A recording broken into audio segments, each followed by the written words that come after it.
Hij reed lekker en nou, mooi. Opeens ziet hij, is die mop niet van jou? Oh.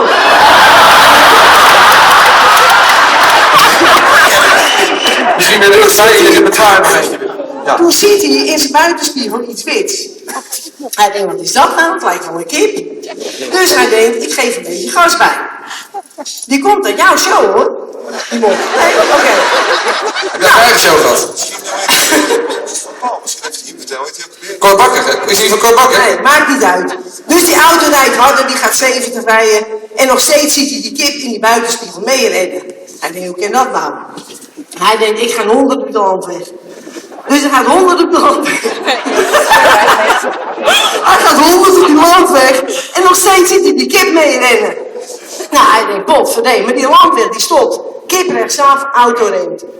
Dus hij denkt, ik keer om naar de eerstvolgende boerderij. Dus hij komt bij de eerste boerderij, stopt, staat de boer te schoffelen.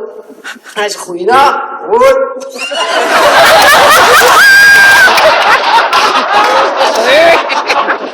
Maar fijn, dus dat zei hij. Hij zegt, joh, ik had net een kip, die liep net zo hard als mijn auto reed. Ja, klopt, zegt die man.